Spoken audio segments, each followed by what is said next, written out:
नमस्कार मु doctor Manorama Mahanti IMD Bhubaneswar पूरा ओडिशा राज्य उदर ब्रीफिंग करुच्ची यदि देखा गत 24 घंटार रेकर्ड सर्वाधिक सर्वोच्च मैक्सिमम टेम्परेचर माने दिन तापमात्रा रेकर्ड करा जायछि टेटलागढ़ 45.8 डिग्री सेल्सियस ता सहित 6टी स्थान रे 45 डिग्री सेल्सियस किंबा ताठू अधिक तापमात्रा रेकर्ड करा जायछि एवं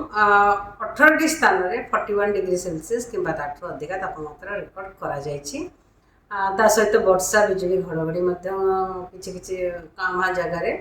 रेकर्ड करा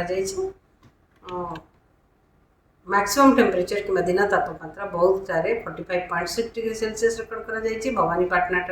45.4 degree Celsius Sambalpur 45.3 degree Celsius Sonpur 45.2 degree Celsius record करा फुलबाणी दिन तापमात्रा स्वाभाविक तापमात्रा 4.4 डिग्री सेल्सियस अधिक रही हीराकुद 4.8 डिग्री सेल्सियस अधिक रही किंतु भुवनेश्वर कटक रे मोस्टली स्वाभाविक तापमात्रा जमती सेमती कंडीशंस रही 24 घंटा जदि देखा आम मयूरभंज केउंझर जिलार गोटे कि दुईटा स्थान में हल्कार मध्यम वर्षा सहित बिजुली घड़घड़ी झटका पवन 50 ରୁ 60 किलोमीटर पर आवर रहिबार संभावना रही सहित अलग जिला गुड़िक जमीक उपकूलवर्ती अंचल जिला गुड़िक सहित ढेंकानाल अनुगुल कंधमाल कलाहांडी नवरंगपुर कोरापुट मालकानगिरी रायगड़ा जिले में वर्षा सहित बिजुली घड़घड़ी झटका पवन 40 ରୁ 50 किलोमीटर पर आवर गोटे कि दुईटा स्थान रहिबार संभावना रही सहित रेड कलर वार्निंग जारी करा जायछि संबलपुर बौद्ध बलांगीर जोटारे कि हीट वेव कंडीशन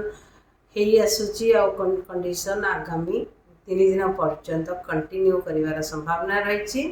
अलग जिला गुड़िक जमीक झारसुगुड़ा सोनपुर कलाहांडी नुआपड़ा ऑरेंज अलर्ट जारी करा जायछि सहित अलग जिला गुड़िक जमीक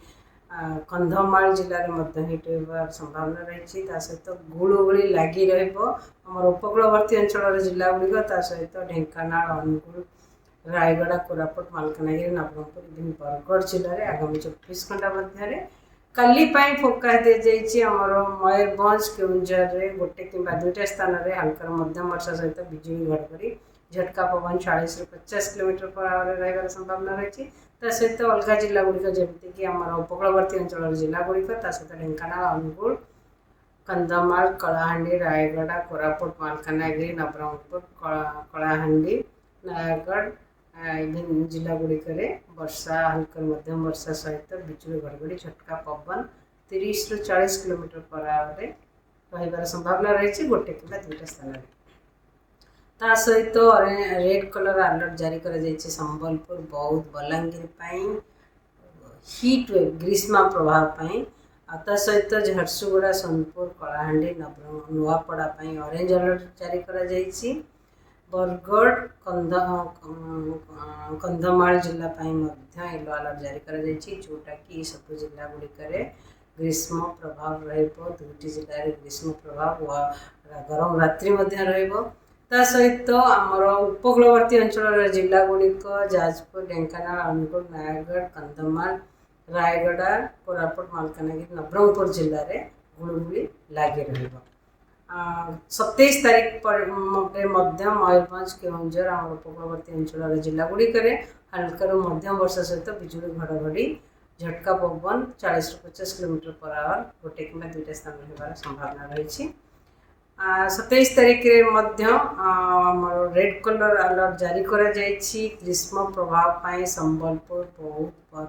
बलांगीर जिले में ऑरेंज कलर अलर्ट जारी करा जायछि झारसुगुड़ा सोनपुर कलाहांडी नुआपड़ा जिले में सहित येलो कलर बरगढ़ कंधमाल जिले में ये जिला गुड़िक हीट वेव कि ग्रीष्म प्रभाव रहिबार संभावना रही गरम रात्रि संबलपुर बलांगीर रहिबार संभावना रही सहित उपकूलवर्ती अंचल जिला गुड़िक अनुगुल ढेंकानाल जाजपुर नयागढ़ रायगड़ा कोरापुट मालकानगिरी नवरंगपुर जिले में गुड़गुड़ी लगी रहिबो 28 तारीख में उपकूलवर्ती अंचल जिला गुड़िक मयूरभंज केउंझर सुंदरगढ़ जिले में हल्का मध्यम वर्षा सहित बिजुली घड़घड़ी झटका पवन 30 ରୁ 40 ରୁ 50 किलोमीटर पर आवर गोटे कि दुईटा स्थान रहिबार संभावना रही ତା ସହିତ ଅରେଞ୍ଜ ଆଲର୍ଟ ଜାରି କରାଯାଇଛି 28 ତାରିଖ ପାଇଁ ସମ୍ବଲପୁର, ବୌଦ୍ଧ, ବଲାଙ୍ଗୀର, ଯେଉଁଟାରେ କି ଗ୍ରୀଷ୍ମ ପ୍ରଭାବ କଣ୍ଟିନ୍ୟୁ କରିବ। ତା ସହିତ ୟେଲୋ କଲର୍ ଆଲର୍ଟ ଜାରି କରାଯାଇଛି ଝାରସୁଗୁଡ଼ା, ବରଗଡ଼, ସୋନପୁର, ନୂଆପଡ଼ା, କଳାହାଣ୍ଡି, କନ୍ଧମାଳ ଜିଲ୍ଲା ପାଇଁ, ଯେଉଁଟାରେ କି ଗ୍ରୀଷ୍ମ ପ୍ରଭାବ ମଧ୍ୟ କଣ୍ଟିନ୍ୟୁ କରିବାର ସମ୍ଭାବନା ରହିଛି। ତା ସହିତ ଆମର ଉପକୂଳବର୍ତ୍ତୀ ଅଞ୍ଚଳର ଜିଲ୍ଲାଗୁଡ଼ିକ ଢେଙ୍କାନାଳ, ଅନୁଗୁଳ, ରାୟଗଡ଼ା ଜିଲ୍ଲାରେ ମଧ୍ୟ ଗୁଳୁଗୁଳି ଲାଗି ରହିବ। 29 ତାରିଖରେ ହାଲକାରୁ ମଧ୍ୟମ ବର୍ଷା ସହିତ ବିଜୁଳି, ଘଡ଼ଘଡ଼ି, ଝଟକା ପବନ କିଛି ସ୍ଥାନରେ ରାଜ୍ୟର କିଛି ସ୍ଥାନରେ ହେବାର ସମ୍ଭାବନା ରହିଛି। ତା ସହିତ ଝଟକା ପବନ 50ରୁ 60 କିଲୋମିଟର ପର ଆୱାରରେ ବହିବାର ସମ୍ଭାବନା ଅଛି ଆମର ଆଭ୍ୟନ୍ତରୀଣ ଓଡ଼ିଶାର ଜିଲ୍ଲାଗୁଡ଼ିକରେ, କିନ୍ତୁ ଉପକୂଳବର୍ତ୍ତୀ ଅଞ୍ଚଳର ଜିଲ୍ଲାଗୁଡ଼ିକରେ 40ରୁ 50 କିଲୋମିଟର ପର ଆୱାରରେ ପବନ ରହିବାର ସମ୍ଭାବନା ରହିଛି, ଯେଉଁଟାକି ଝଟକା ପବନ।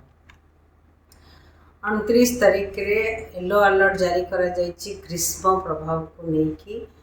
ଝାରସୁଗୁଡ଼ା, ସମ୍ବଲପୁର, ବୌଦ୍ଧ, ସୋନପୁର, ବଲାଙ୍ଗୀର ଜିଲ୍ଲାରେ ୟେଲୋ ଆଲର୍ଟ ଜାରି କରାଯାଇଛି, ଯେଉଁଟାରେ କି ଏହି ଜିଲ୍ଲାଗୁଡ଼ିକରେ ଗ୍ରୀଷ୍ମ ପ୍ରଭାବ ରହିବ, କିନ୍ତୁ ଗୁଳୁଗୁଳି ମଧ୍ୟ କଣ୍ଟିନ୍ୟୁ କରିବାର ସମ୍ଭାବନା ରହିଛି ଆମର ଉପକୂଳବର୍ତ୍ତୀ ଅଞ୍ଚଳ ଜିଲ୍ଲାଗୁଡ଼ିକ। ବର୍ଷା, ବିଜୁଳି, ଘଡ଼ଘଡ଼ି କଣ୍ଟିନ୍ୟୁ କରିବ ଆମର 30 ତାରିଖରେ, ଇଭିନ୍ 1 ତାରିଖରେ ମଧ୍ୟ କଣ୍ଟିନ୍ୟୁ କରିବାର ସମ୍ଭାବନା ରହିଛି। ଦିନ ତାପମାତ୍ରା କିମ୍ବା ମ୍ୟାକ୍ସିମମ୍ ଟେମ୍ପରେଚରର ପୂର୍ବାନୁମାନ ଯଦି କରିବା, ଦେଖିବା ଆଗାମୀ 4 ଦିନ ପର୍ଯ୍ୟନ୍ତ ଦିନ ତାପମାତ୍ରାରେ ବିଶେଷ ପରିବର୍ତ୍ତନ ହେବାର ସମ୍ଭାବନା ନାହିଁ, କିନ୍ତୁ 4 ଦିନ ପରେ ତାପମାତ୍ରାରେ ହ୍ରାସ ପାଇବାର ସମ୍ଭାବନା ରହିଛି 2ରୁ 4 ଡିଗ୍ରୀ ସେଲସିୟସ୍ ରାଜ୍ୟରେ। ତା ସହିତ ଫିସରମ୍ୟାନ୍ ୱାର୍ଣ୍ଣିଂ ଜାରି କରାଯାଇଛି 28 ତାରିଖ, 29 ତାରିଖ ପାଇଁ ଆମର ଉତ୍ତର ଓଡ଼ିଶାର କୋଷ୍ଟରେ 28, 29 ତାରିଖ ପାଇଁ ଫିସରମ୍ୟାନ୍ ମାନଙ୍କୁ ଯିବାକୁ ମନା କରାଯାଇଛି। ମତ୍ସ୍ୟଜୀବୀମାନଙ୍କୁ ସମୁଦ୍ର ଭିତରକୁ ପ୍ରବେଶ କରିବା ପାଇଁ ମନା କରାଯାଇଛି 28 ତାରିଖ, 29 ତାରିଖରେ, କାରଣ ସ୍କଲି ୱେଦର ରହିବ। ତା ସହିତ ବର୍ଷା ସହିତ ପବନ ମଧ୍ୟ ରହିବାର ସମ୍ଭାବନା ରହିଛି 40ରୁ 50 kilometre per hour, gusting to ଝଟକା ପବନ ମଧ୍ୟ ରହିବ 60 କିଲୋମିଟର ପର ଆୱାର। ସେଥିପାଇଁ ମତ୍ସ୍ୟଜୀବୀମାନଙ୍କୁ ନର୍ଥ ଓଡ଼ିଶାର କୋଷ୍ଟକୁ ଯିବାକୁ ମନା କରାଯାଇଛି ମାଛ ଧରିବା ପାଇଁ। ଧନ୍ୟବାଦ।